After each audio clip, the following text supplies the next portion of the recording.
सोचा कि चलो दोबारा शेयर करता हूँ। तो देखो, सबसे पहले तो ले लिया है 1 कप मैदा, बहुत थोड़ा सा नमक, हल्का सा तेल भी डाल दो, लगभग 2 चम्मच। फिर तेल डालने के बाद पहले तो इन तीनों को आपस में अच्छे से मिला लो। फिर इसे मिलाने के बाद डाल दो थोड़ा सा पानी, और पानी डालने के बाद इसे गूंथ लेना है। जरूरत के हिसाब से पानी डालकर इसे एकदम सॉफ्ट गूंथ लेना। फिर काटना है सब्जियां। तो देखो, और पत्ता गोभी को एकदम बारीक काट लो। फिर ले लिया है गाजर है, और इसमें जितनी सब्जियां जाएंगी सभी को एकदम बारीक काटना है। और हाँ, मैं जानता हूँ कि सब्जियों को बारीक काटना ही सबसे मुश्किल काम भी है। एक चॉपर का लिंक दे दूंगा, आप जाके उसे ऑर्डर कर सकते हो। लेकिन हाँ, टमाटर को बारीक नहीं काटना है। फिर टमाटर को इस तरह से काटने के बाद एक बर्तन ले लो, जिसमें डाल दो बहुत सारा पानी, और जो टमाटर अभी भी काटा अब उसे डाल दो। वैसे मैंने 2 टमाटर का यूज़ किया है। साथ में डाल दो बहुत सारी सूखी लाल मिर्च। सूखी लाल मिर्च भी मैंने लगभग डाल दिया है 7 से 8।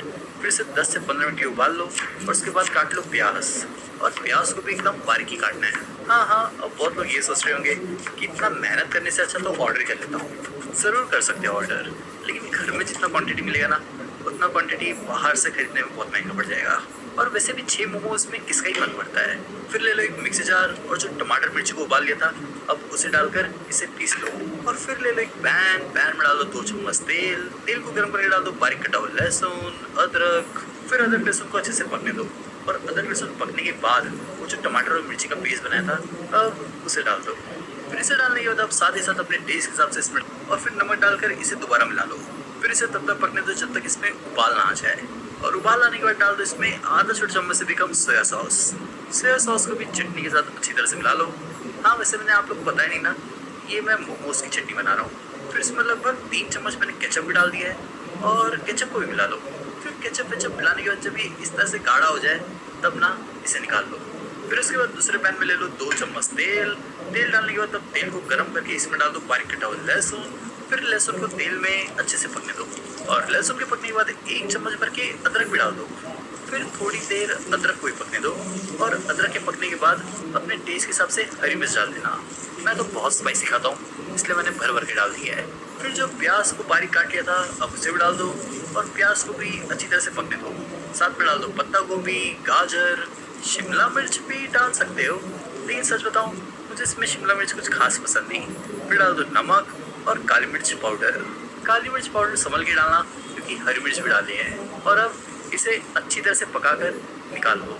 इतना पकाना है इसे कि और अब इसे ठंडा होने दो। तब तक क्या करना है, जो आटा गूंथ लिया था ना अब उसे थोड़ा मसल लो। फिर इसे मसलने के बाद अब इसकी लोई अलग करके इसे बेल लेना है। तो इसे बेलने के लिए सबसे पहले तो इसे हाथों से इस तरह से फैला लो, और फिर इसे फैलाने के बाद अब इसके छोटे छोटे पेड़े अलग कर लो। फिर हल्का फुल्का सूखा आटा डाल के अब इसे ना बेल लो। तो बेलना तो बस पूरी की तरह ही है। फिर इसे बेलने के बाद जो फिलिंग बनाया था उसे भर लो, एडजस्ट पे पानी लगा लो, और इसे इस तरह से पैक कर लो। फिर मोमोज वाला शेप देने के बाद अब इसे ना स्टीम करना है। हाँ, मैं स्टीम वाला मोमो बना रहा हूँ। और जिस पे मोमो को रखेंगे ना उस पर थोड़ा सा तेल लगा लो। फिर तेल लगाने के बाद मोमो को इस पे रख दो, और इसके बाद जिस बर्तन में इसे पकाना है उसमें भर लो बहुत सारा पानी। और पानी भरने के बाद अब इसे ना गैस चालू करके स्टीम करने के लिए रख दो। 10 से 15 मिनट तो लगता ही इसे पकने में, लेकिन आप फिर भी बीच बीच में चेक करते रहना। और अच्छी तरह से पकने के बाद मोमो लवर को खुद ब खुद समझ में आ जाएगा। और अब इसे गरम गरम ही चटनी के साथ खा लो। रेसिपी अच्छी लगी तो वीडियो को लाइक करो, शेयर करो, और अगर शेफ प्रतीक किचन को सब्सक्राइब नहीं किया है तो जाके सब्सक्राइब कर लो।